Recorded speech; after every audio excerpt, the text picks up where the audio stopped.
Hey everyone, it's Matt. And this is Lucas. And this is Thanks for Playing, the podcast where we break down the most iconic video games the world has to offer. Oh! Woo! Oh, woo! Matt, I feel like I haven't talked to you in a while. Yeah, man. It's been a busy long several weekend. days. Yeah, I was in yeah. San Diego for the weekend. Was hanging out with my sister and her boyfriend and introduced them to my partner, so that was cool. Nice. Nice. And saw some other friends that were in the area. And in the past week, I have been invited to be the groomsman at 2 different weddings. Nice. So, Congrats. Yeah, Congrats. stoked on that. Corbin, friend of the pod, and Kumar, friend of the pod as well. Not sure he ever listens though, but yeah, stoked on that. It's kind of funny. So I originally got the save the date first for Corbin's wedding, which is the 28th of September. Then my friend Kumar called me like a couple days later to ask me to be his groomsman. He's like, "Oh yeah, and the wedding's in September," and I'm like, "When in September?" Yeah. Oh my god. And, thankfully, it's the 21st. So. Oh, back-to-back weddings? Yeah, so it's going to be a very busy couple weeks for me. Very busy. Probably summer too, a couple different bachelor parties. So Nice. I'm looking forward to it, though. It's going to be a lot of fun, and I'm very honored and to be included in both of their big days. So Dang. it's very I exciting. can't wait for the Brocal bachelor parties. Those are going to be so hard. It's gonna be a while for that, Mickey. Someone's going to die. No, I'm aware. It's gonna, yeah, Dude, it's someone crazy. will die by the end. I got two weddings myself in the summer. Nice. So Yeah. it's a big wedding year, I think, for certain circles of people. I mean, hey, we're in our late 20s, so weddings are happening all around us. Yeah. Yeah. And I'm not having weddings as much, but kids are starting to come around in my family. Oh, dude, yeah. I already have Been two. there. Already have 2 planned for this year. Dang. And then one of my older brothers, they'll probably get married somewhat soon. Like it's like super close to them tying the knot. Yeah, then they'll be allowed to have a kid after that. Can't have a kid until you're married. Oh, of course not. Yeah. We don't allow that here. Yeah. Dang. And Matt, you barely avoided the flood. Have you been seeing Yeah, this? so, yeah, I saw Mission Valley is like underwater right now. It's so crazy, dude. I mean, I thought it was fake. I have no idea about There's this. a flood in like San Diego, and it's like pretty bad. Yeah. Oh, shit. I haven't had a chance to really look too much at it. I think a lot of it is, more like the Mission Valley area. I mean, San Diego is probably built for rain even less than LA is. So, which is actually insane. I feel like you'd expect rain more in San Diego. It barely rained here, and there's a giant puddle. Like a whole lane was shut down on my street. Like, guys. Oh yeah, insane. LA streets are terrible. It's insane. Yeah. They do not irrigate well. yeah, so it's tough down there. Yeah, we got lucky. I was down there over the weekend. The rain was forecasted the whole weekend, but it's really not too bad. I did go climbing outdoors, and we did unfortunately get rained out at the very end, but we did manage to get a few good climbs in at the very least. So Nice. excited about that. But first, I think just to kick things off on our Watchdog report, Riot Games cutting about, what is it?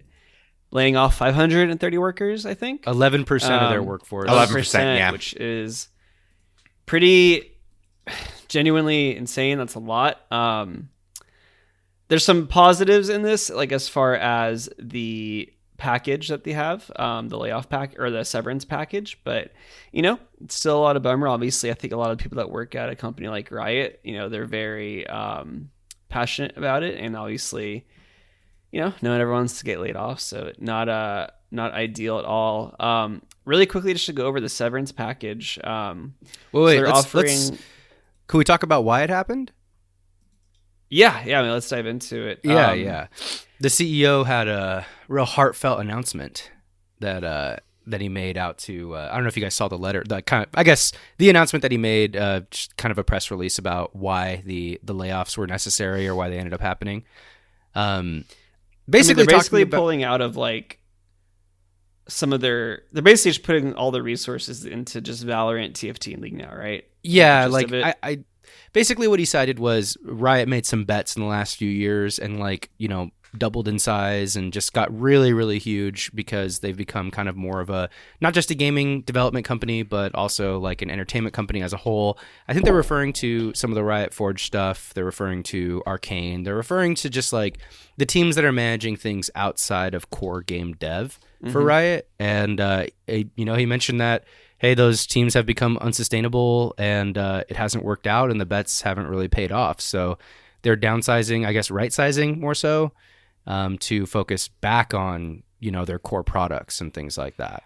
And not to mention, they have 2 unreleased games that they're still 2 that we know of, Right? That they're still working on that definitely aren't making money because they're not out. They can't make money. Mm-hmm. They've been bleeding money there too. I'm actually not too familiar with Riot Forge. Can anyone kind of help me understand that? It's basically when Riot partners up with indie devs, they give them the IP and give them some money to help make these games, and then there's a Silas game, there was a Nunu and Will Up game.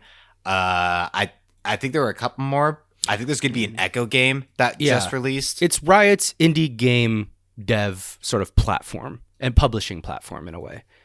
So there's like cool Riot centric, or what's the Runeterra? Is that the world of League of Legends? Yeah, Runeterra is the world. It's Runeterra games essentially. And there was that really cool Silas game, or it looked really cool, although I didn't really hear much about it after it was released.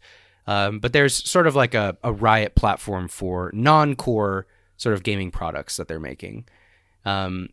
But yeah, I mean, I've talked about Riot being like a real powerhouse in this decade. And in what I've said, I think like it's referring to, what I've referred to in the past has really been like their kind of diversification into what they've done. Like Arcane has been very successful. These indie games have been successful. They're basically diving into every genre to try and have like a key game in every major video game genre. And, I think they just got all the carts before all the horses, and I think they expanded too quickly, and they have to right size. 11% of a workforce is a lot of people. You got to think. Why are we calling it right size? And I don't like that. Let's give them a pass. They still overextended their Okay, hand. they overextended. They're yeah. No, they're definitely yeah. Yeah, you're right. I'm being too euphemistic about the whole thing. No, I mean 11% is so many. It's such a huge percentage. That's a lot. Yeah, it's these layoffs lately have been such large chunks of people's workforce lately. From like Unity and this and Discord. Just been a lot of people getting laid off lately. Yeah. What like frustrates me the most with all these layoffs is that it's all these big companies that like they pretty much made a gamble. It didn't pay off, and now the lower end of the food chain takes the punishment for their decisions. Yeah, man. It's a rough time.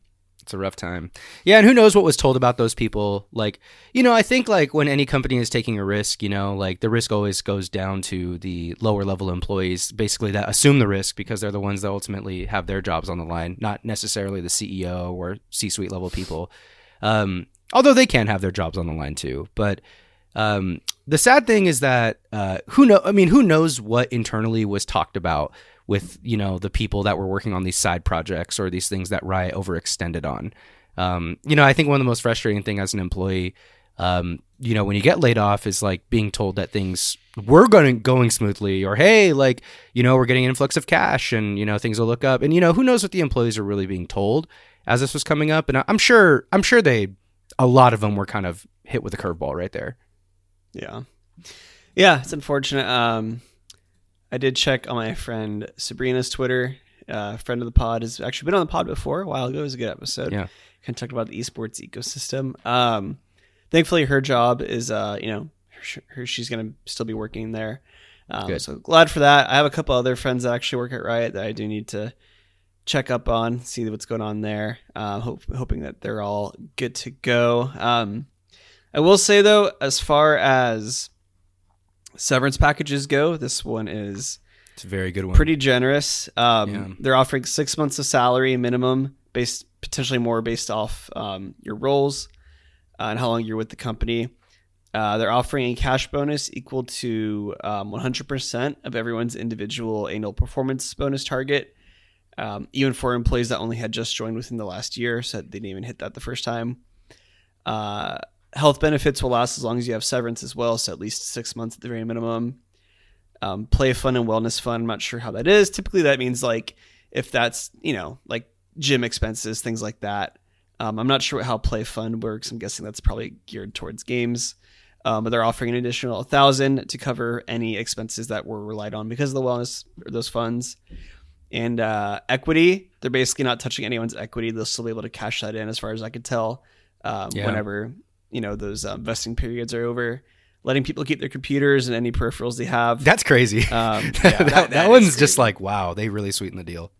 Offering career support for 6 months, assistance program with like basically, as I understand it, various counselors for like emotional, legal, and financial concerns, visa support in case anyone was there on a work visa, and still letting people maintain their email access in case anyone had any like personal items tied to their business email. That one seems a little dangerous, honestly. It's like having people still maintain email access is kind of crazy.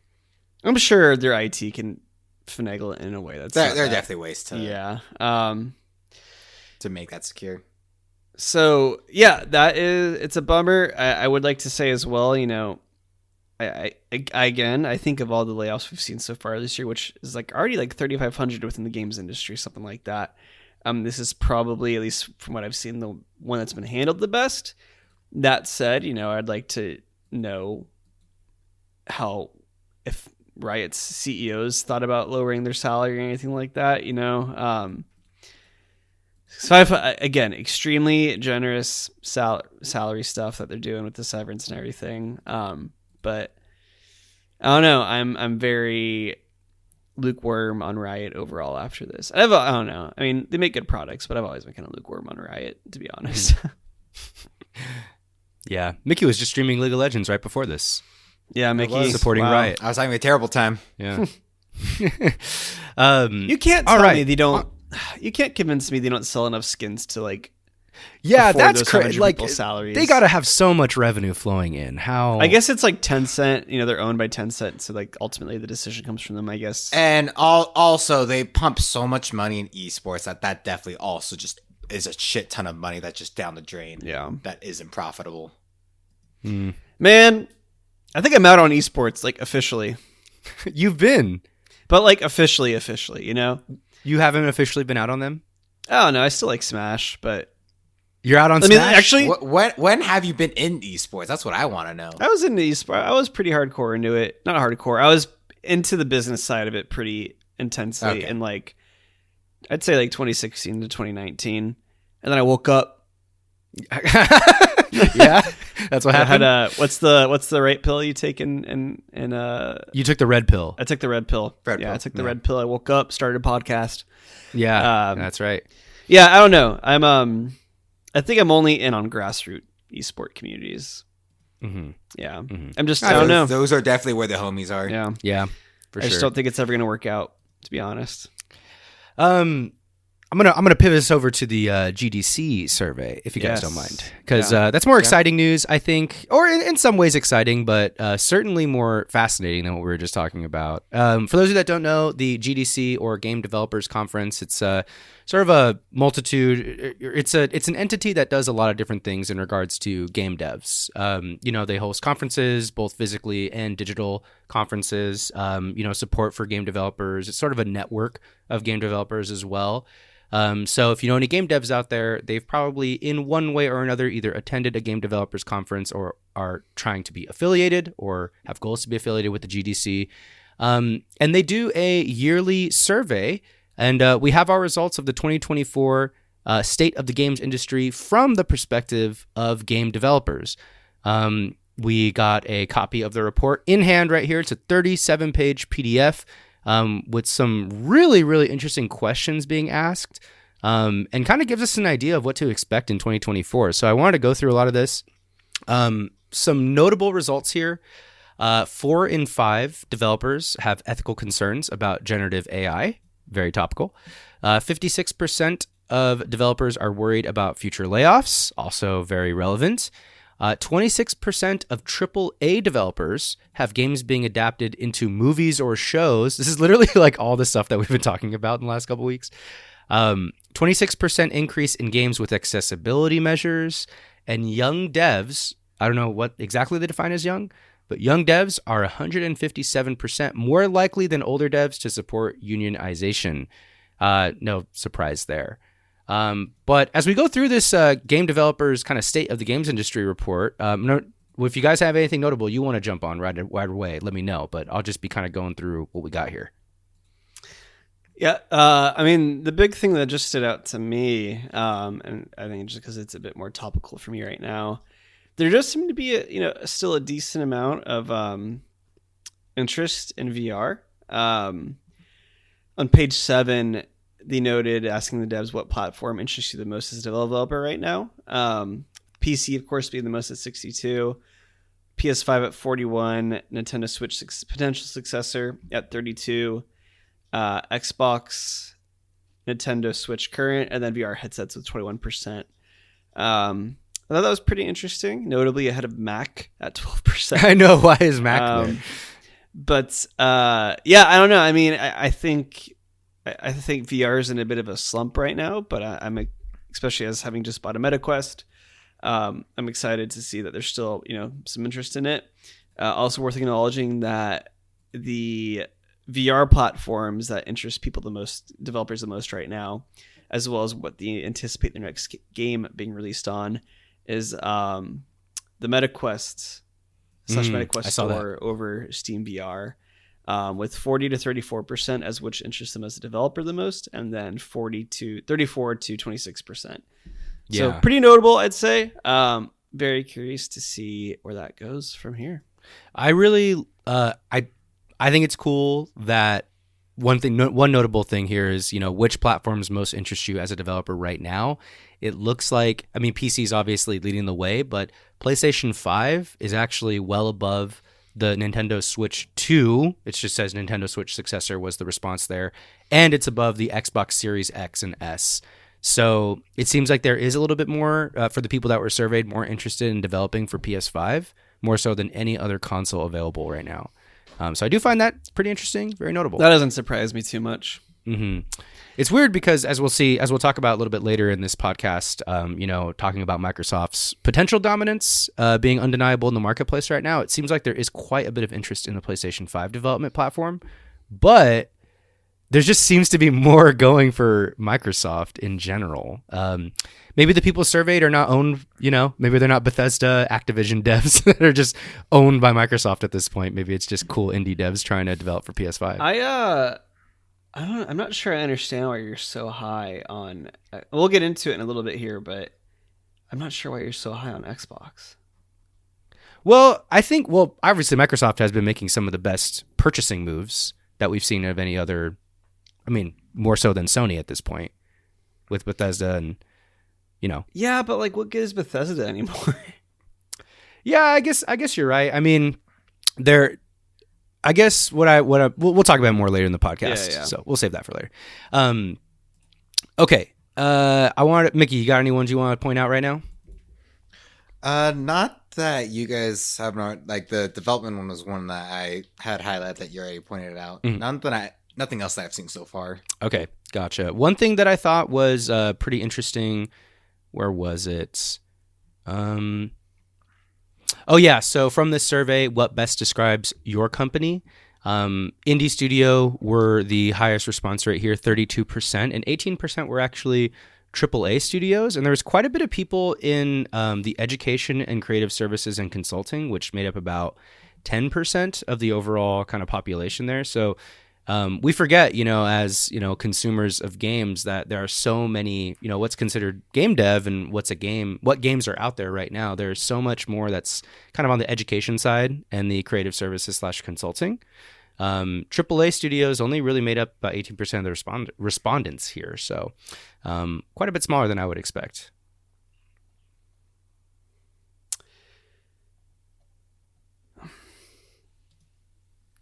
Are you okay, Matthew? I'm sorry, my mind completely wandered the last. I just saw you sitting there. I'm not even doing anything. I just was staring at you talking. None of it registered. Can we clap? I'm so sorry. No, you're good. You're good. I've had a long week. There was also another one that I wanted to point out here. That was having trouble finding the page here. In terms of NFTs and where we're going with blockchain. Let me find it here. Yeah, so we have a question here, which is interest in blockchain technology. So over the past year, studios continue to experiment with blockchain technology like cryptocurrency and NFTs. Which page is this? It does seem, page 16. it does seem like more companies are starting to wane on the sort of NFT Web3 craze. We have 2% of respondents already using NFTs/cryptocurrency. We have 6% of developers saying they're very interested in integrating blockchain technology. We have 11% that are somewhat interested, and overwhelmingly 77% of developers say they're not interested in using blockchain technology. Thank God. So thank goodness. Yeah, Yeah, I'm not at all that's so tired of surprised by seeing that that.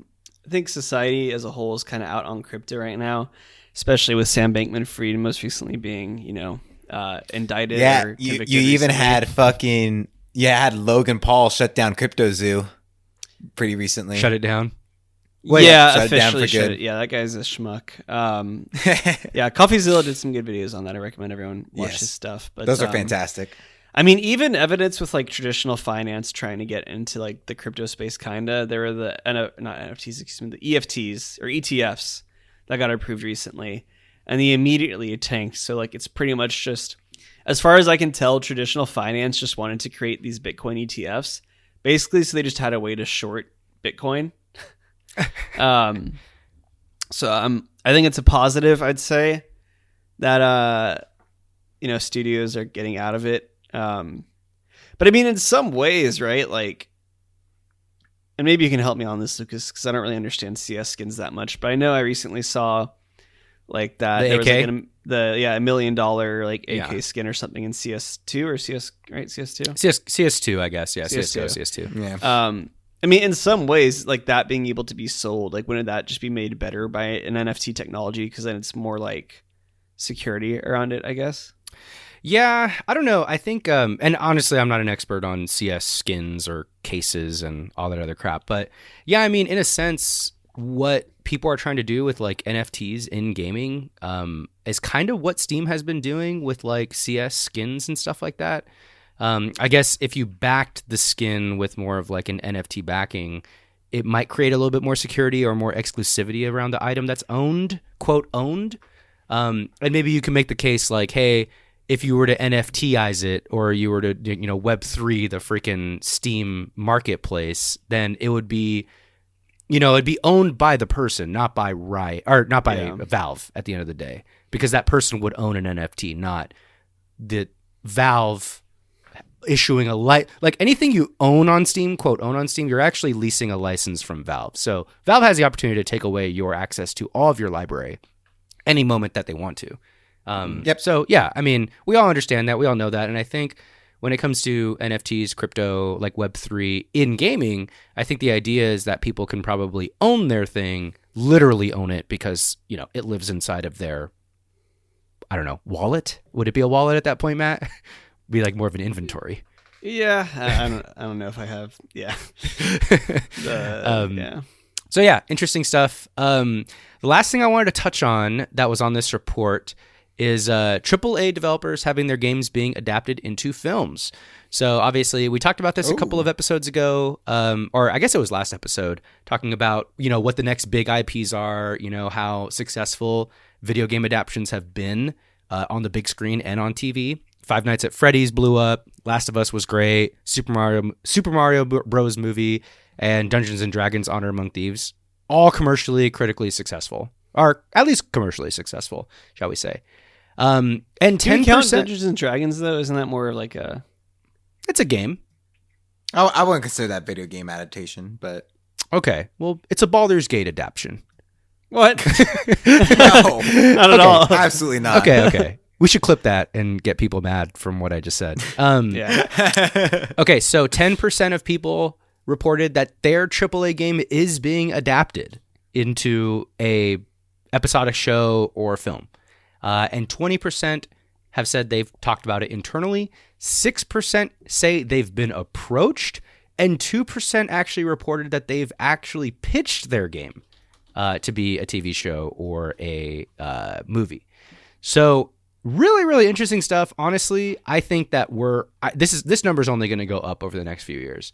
I think the next wave of, we're kind of in like, let's say like second wave video game movie adaptations. The first being like Max Payne and like Street Fighter, like Mortal Kombat, like early stuff. And now we're actually in the point where it's viable and, you know, at least very profitable. So I see this is just the beginning of video game adaptations, and this survey next year is going to be even higher. Yeah, it's the beginning of what's already been coined on the podcast earlier. The Nintendo Cinematic Universe is coming. Yes, Yeah. it is, dude. It is. I'm telling you. Yeah, interesting to see how those all play out over the and years. then as a follow-up for that, there's a question. Do you think the rise of film and TV adaptations of games is good for the games industry? 63% of devs said yes. I'd say, yeah, I would agree with that. And I think I don't see how it can be that negative for the video game industry. Brings a as lot long more as there new continue players. to be faithful adaptations. Yeah.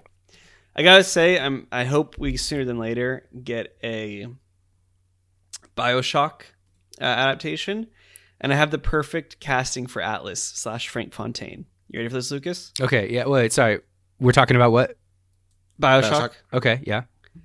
For not the main character, but for Atlas / Frank Fontaine, the Would You Kindly guy. I think I know who you're going to say. Colin Farrell. Oh, shit. Okay. I thought you were going to say Barry Keoghan. No, but I love Barry Keoghan. That's actually Colin Farrell's sick. The reason I thought of Barry Keoghan is because of Banshees. not Banshees, but what did I just see? Saltburn. And then I think of Saltburn, maybe think of Killing of a Sacred Deer, which also has. And I just realized those two have been in 2 movies together. Wow. That is actually interesting. I mean, sure, we'll just have Barry Keoghan play the main character. Yeah. Did you see Saltburn yet? No, I haven't seen Saltburn. You'll probably won't like it, but I loved it. It's so people have been really hot and cold on that one. So yeah, I was talking with producer Sam about it, and he didn't care for it. And I understand the arguments against it, but like I was very entertained with it, and it's very, very key. It's an amazing performance from him, if nothing else, in my opinion. Okay, Yeah. I'll check it out. I'm gonna check it out for sure. There's one other thing in here I wanted to comment on. Let me see if I can. Pretty notable to me that paid digital downloads are the preferred business model, but still like the most straightforward business model is a digital premium game, meaning it's how I interpret that. Maybe I'm wrong on this. Is like a $70 or a $60 video game still, right? Yeah, that's buying God of versus- War on the PlayStation Store. Yep. Yeah. Versus like saying, paid in-game items or paid in-game currency, whatever it may be.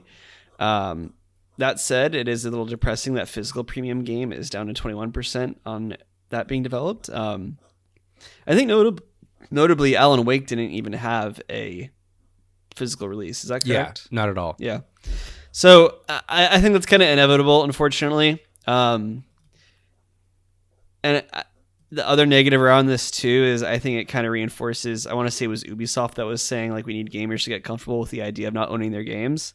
It definitely leans into that dystopia, unfortunately. But I'm glad that the number one thing on this isn't like paid in-game currency or like paid, something like that. So yeah.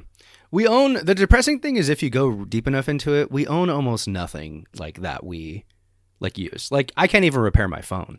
I can't even like car. You can't even repair your own car depending on like what model you're getting too. Like you can't even open up my parents' car. If you open up the hood, nothing. You can't even access the engine. It's just plastic. You have to go to the dealership to get it. What fixed. car do they drive? Oh wait, that might have been the Mazda before what they had right now. But like a Tesla. You can't crack open a beer. Oh yeah, you can't open up the hood, crack open a beer, and fix the car. Definitely Man. fix your own car with a Dude, Tesla. I used to be able to go over to Jeremy's house with my old Honda, just work on the car. Work on the car. Can't even do that anymore. Crazy. Makes me sad. Must have it. I think I do have one. Yeah, go for it, Mickey. Going over AI in the video game industry. So overall, what kind of impact do they think generative AI will have for the game industry? 21% say positive, 57% say it'll have a mixed impact, and then 18% is negative. And then 1% no impact at all, which is actually a wild take to think zero impact. Yeah, that is crazy. That's a crazy take. And then how concerned are you about the ethics of using AI in the game industry? 42% is very concerned. 42% is somewhat concerned, and then only 12% is not at all concerned. So 84% are like concerned about the ethics of AI. You know that, which is very reasonable number. You for know that person that what kind of impact you think generative AI will have? The 3% or no impact. That was the person that got the audio file for Prince of Persia. The Prince of Persia game. Like, I don't know. And like, just didn't even question it and just put that bad boy in there. Yeah. This is these are like the finals devs with the like commentators. They're just like, nope, I'm not concerned. We did it. It's cool. And honestly, it's very well done. I think the finals, at least for me, I think they're very, very I do appreciate that there's like different stuff to hear every day and it keeps changing. It's a little silly. It's great. It's very impressive. Entertaining. But interesting stuff. I think the overall state of the games industry is very interesting from the perspective of developers, and excited to keep an eye on this next year as this evolves. And anybody that's interested in reading the report should definitely check it out. It's gdconf.com. You can find it there. And if you're interested in GDC, the Game Developers Conference, it is this March. Where is it? It is going to be this March in San Francisco. gdconf.com for more information. Yep. Yeah. Matt, Palworld. You were right, Palworld, baby. You were right. Absolutely right, dude. You've been Matt called this from a mile away. away. I've been waiting all week to talk to you about this. Like, we haven't even talked. Yeah. We like, because you were busy this past weekend. Yeah. Like, you were so big on the early, really, really early showings of what Palworld was. Mm-hmm. Personally, I didn't really believe it was going to be this big at all, and it had 8 million downloads the first day, and it has surpassed Baldur's Gate 3. Go ahead, Mickey. I thought it was going to be hype, but this blew my expectations out of the water of like how popular it got. Now, Matt, did you think it would be this popular, or did you think it would just be somewhat cool? I thought it was going to be very well received and played by a niche group. I did not expect it to blow up the way it did. Let it be known on the record that I've been a Palworld stan since June 2nd, 2022. That is when we recorded the episode Pokemon with Guns. I think it was even before that. Like, you definitely mentioned it before on the pod of that day. But, I mean, hey, it was a no-brainer to me. I know ball. All right? Yeah, you know, dude, you really called it, bro. It's the early reviews, obviously, and everyone playing it is that, especially considering it's an early access, it's quite dense. For what I heard, it's very well put together. What you can do, and there's definitely some bugs and stuff. I think I saw Palworld, like the announcer on their Twitter, like, we're aware of the bugs. We got 50,000 tickets. We are working through it. Like we hear it's definitely hard to get through that many. We're expecting to get this. I mean, they're also having server issues too, which no is to be there. expected. Yeah.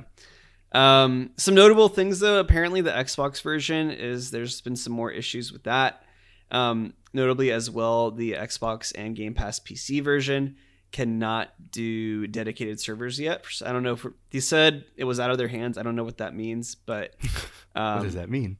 It's very confusing because like you can do a dedicated server for like Valheim on Xbox, but whatever that means, they can't do it right now. But you can do it on Steam. So I went ahead and bought the game on Steam. I put in like maybe 25 minutes in it. Not even that. I haven't really had any time to play it yet, unfortunately. But what I did play, I like a lot so far. I'm not typically, barring like playing with friends like Valheim, I'm typically not that big on like the survival crafting genre. But I think the setting of this game being pals that you capture and stuff, right, with your pal balls is going to add a lot of fun to it. I'm excited to keep diving into it. You can capture humans and make them work in your factories. You can literally enslave them. It's awful, but which it's hilarious because they're just inferior in every single way to pals. Yeah, so it's pretty hilarious. There's like no reason to other than the joke. Yeah, but pretty crazy. I'm excited to see how this develops over the next year, really, how long this game is in its early access form before it's officially completed and released. Because I think even Valheim's technically in early access still, isn't it? Oh God, I hope not. Yeah, I'm not sure. I'm not sure what the. I'll check that. I'm officially declaring Palworld the first unexpected smash hit of the year. It is crazy how big this game has grown, as fast as it's grown. It now has more official download. It has more downloads and purchases than Baldur's Gate 3, I think, already. And Mickey, what was the other game that it had more than? Baldur's Gate 3 and Hogwarts Legacy and Baldur's Gate 3. Yeah. Insane. Okay, I know it's at a lower price point than those other games, but can you imagine that CEO walking into the office on Monday like, that's right, I'm yeah, in. yeah, dude. Yeah. It's a Japanese developed game. Yeah. Obviously, it's coming with huge controversy, not just with the stuff with Xbox and PC, but also just like the thing that we always thought was going to happen, which is people are claiming that they're stealing from Pokemon. Yeah. And there has been just a slew of really angry Pokemon fans coming in this past weekend. A lot of Twitter posts. Yeah. A lot of Twitter posts. And like threads of people just going like, I'm going to outline how every single PAL is like inspired from every single Pokemon and blah, blah, blah. Some are a lot more egregious than others. We'll have to share some in the Discord. By the way, if you haven't joined the Discord to come talk about all this stuff with us, come on, link to the Discord. On our website, thanks for playing.live, or on the link tree in any of our social media handles at TFP Podcasts with an S at the end. Yeah. Or shoot us an email, thanksforplayingpod@gmail.com, and we can send you an invite. Some are more egregious than others. I'm fairly, this isn't like a new indie dev, right? This is like a developer that's been around. They've made some games before. They made Craft World. Mm-hmm. It was the previous game that they made. They've made some stuff before, and one other one, I think. Craftopia, excuse me. Craftopia, yeah. And so I think they did their legal due diligence on this. And so I'm not worried about them getting shut down per se.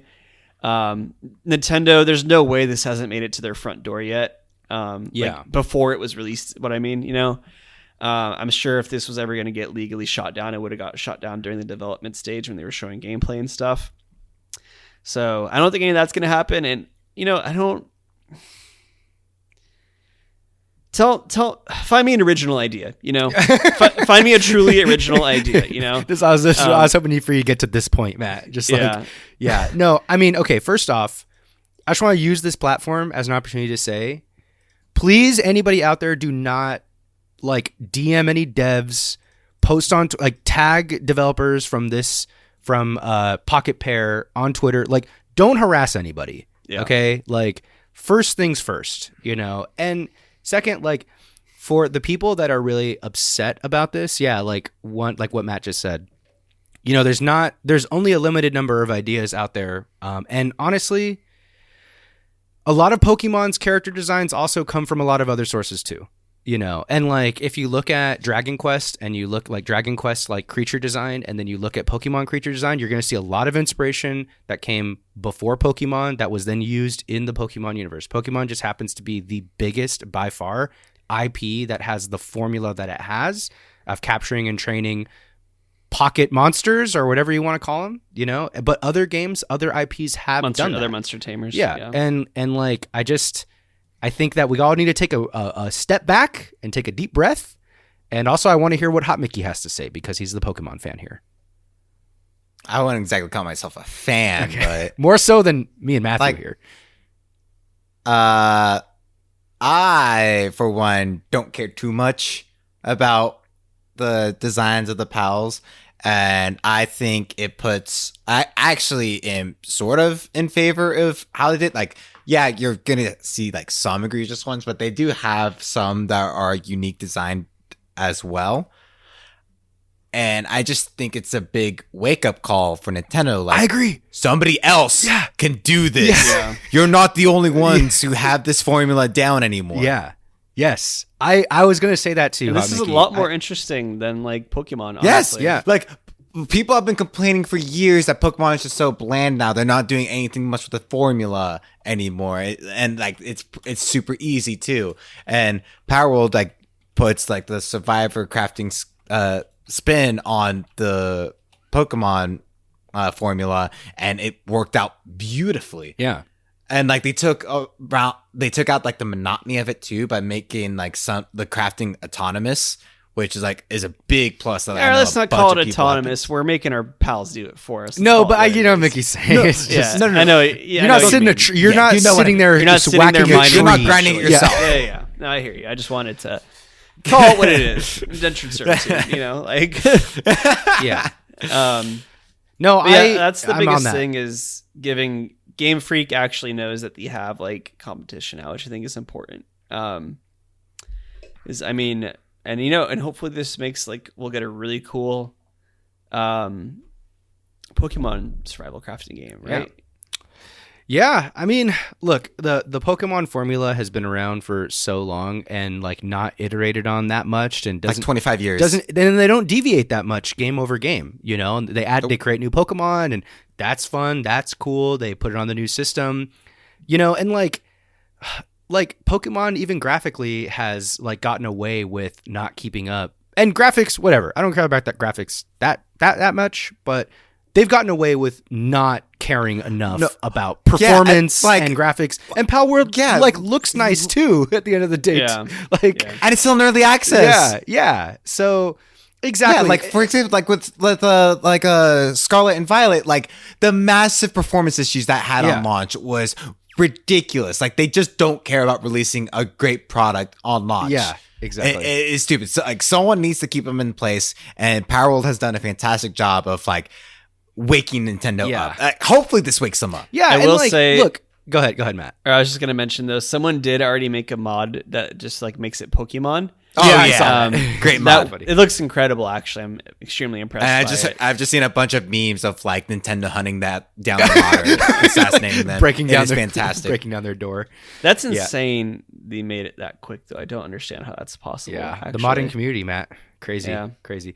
Yeah, I think one thing that like I'm not asking for Game Freak or Nintendo, whoever, to release now a Pokemon game with guns and like enslaving Pokemon for automation, but like the ideas that Palworld has kind of put in, where they're adding in this like kind of survival crafting, sort of like a big design system involving pals or Pokemon, whatever you want to call them, in a more unique way. Like, I know we're like enslaving the pals, but if Game Freak were to do this in Pokemon and they really were trying to evolve their formula, it could be like what The Simpsons Hit and Run did to Grand Theft Auto. It could be a more appropriate kind of toned down use of the same formula. It could be like your pals are collaborating with you, and you could raise that. Like it could be a different type of system that they're using, and you can build almost your like a own Harvest house. Moon kind of game, Yeah, or exactly. Stardew And Valley. like they've never tried to innovate to do anything as cool and interesting as what Palworld is doing right now, and I think that's what everybody's resonating with right now. Like what I really want is give Pokemon the same treatment that Mario games get.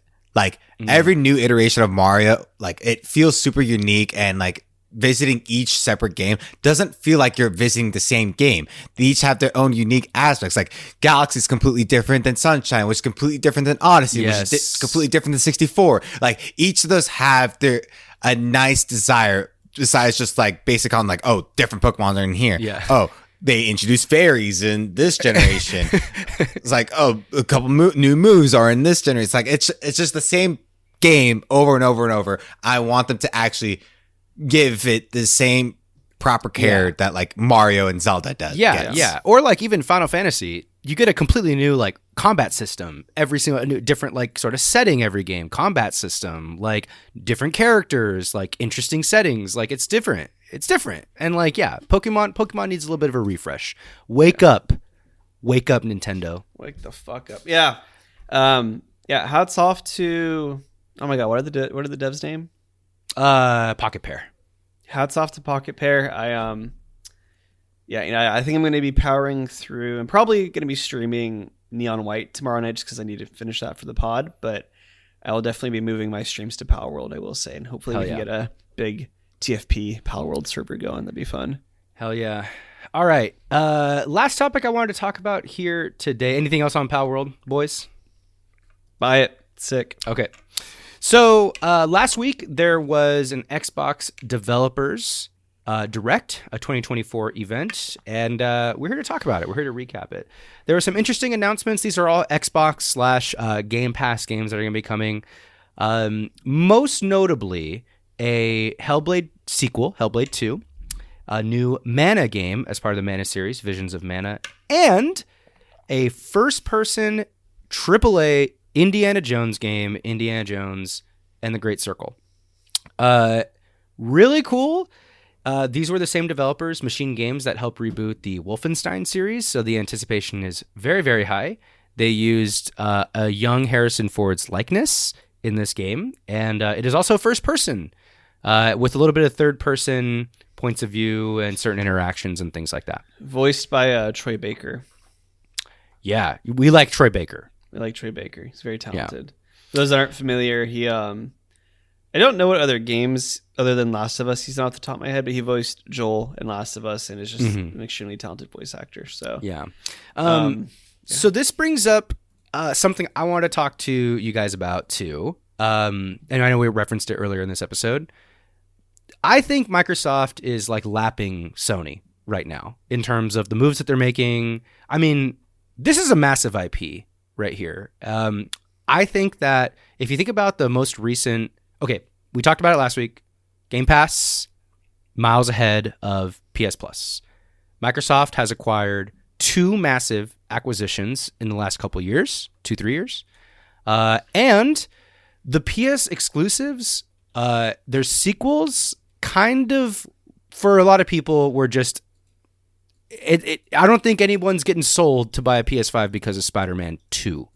You know what I'm saying? I think that like there's something to say about some of the PS5's exclusives, but now Xbox has an Indiana Jones exclusive. Like the amount of nerds that are going to want to have a PS5 or Game Pass just to play this game is going to, I think, surpass or at least equal the amount of people that are playing God of War. I think that this is just a massive IP get. It's a huge game. I don't think we've seen a AAA Indiana Jones game ever before. And also, Microsoft has just been doing so much with cloud gaming. They're actually trying to advance that a little bit, where Stadia left off. I just want to know, Matt, how you feeling? Do you think Microsoft is dominating this space or not? I really don't. I don't think their upcoming exclusives are that exciting, to be honest. I think the Indiana Jones game looks fine at best. I wasn't very impressed with what I saw, to be honest. Actually, I haven't even seen any. I think it'll be video, Mick. I need to look that up. I think it'll be a solid 7 or 8. Like it's good, it's fun. Like Spider-Man does nothing wrong, but does nothing great either. Spider-Man was actually great on release, but they haven't changed the formula even a little bit through their 3 games. But yeah, I don't really see. I don't think the Indiana Jones game is going to work and be nearly as exciting as people want it to be. I thought, again, it's early. But I thought like the whip looked pretty janky. The gunplay is probably going to be actually kind of slow. I'm not that excited. I don't think that any of these exclusives look that exciting. I do think Avowed will be cool, but I'm a PC gamer, so I'll just play that on my PC Game Pass. And like I think when you look at the PS5 exclusives that are coming out, I think they're still more exciting. Helldivers 2, Pacific Drive, Final Fantasy VII Rebirth, Rise of the Ronin, the Silent Hill 2 remake, Death Stranding 2, not 2024, but to be announced. I think a lot of the other stuff they got going is a lot more exciting, to be perfectly honest. And it's still worth acknowledging that the PS3 outsold the PlayStation 5 outsold, Xbox Series, whatever equivalents, 3-1 in 2023. And that's, everyone, it was already at that point very much aware how bad or how good Game Pass or PlayStation Plus was, right? Fair. But if you need a reminder, go watch our video on our YouTube. And that didn't affect players. I just think the I just think the PlayStation is still a stronger system overall. And what do you think of the acquisitions of Activision Blizzard and Bethesda long term? Do you think that this positions Microsoft to take the crown, or do you think that Sony's got the crown? It's undeniable at this point. Find me a gamer that actually likes Activision Blizzard. Right? Well, I think they got a grip on a lot of gamers. I think that Blizzard has it's going to make them money. Call of Duty is going to make them consistent money every year. But, that'll help them stay afloat. Two Call of Duty games were the best selling games of 2023. We talked about in our last episode. And I'm waiting for what and those currently still does. And for the foreseeable future will also release on PlayStation.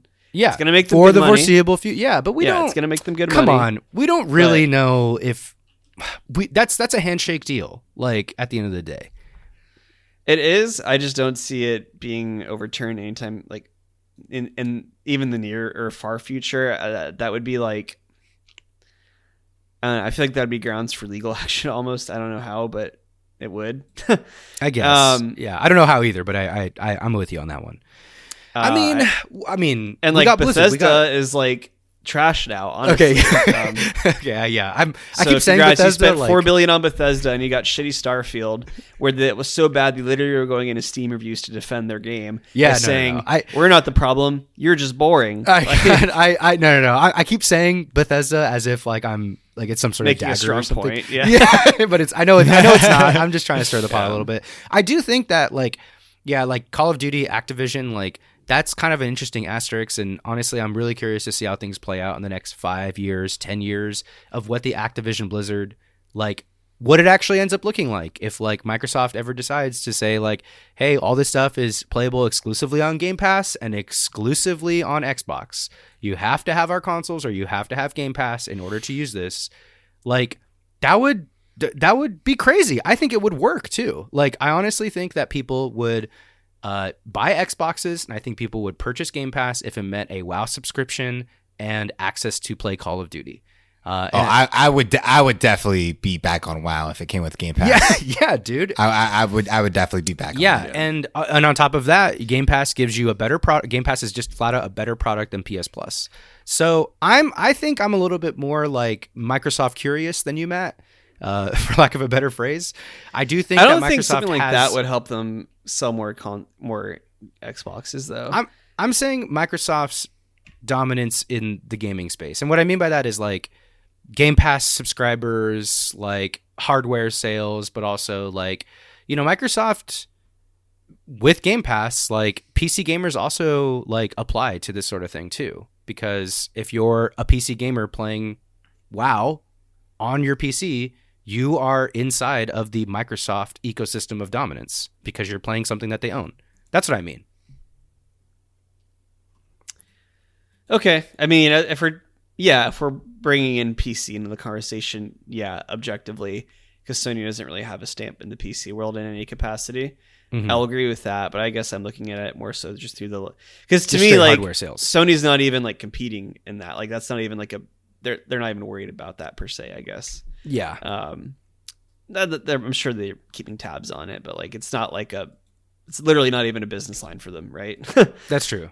And I think that the IPs that and exclusives that PlayStation has and will continue to have will just be stronger in the future.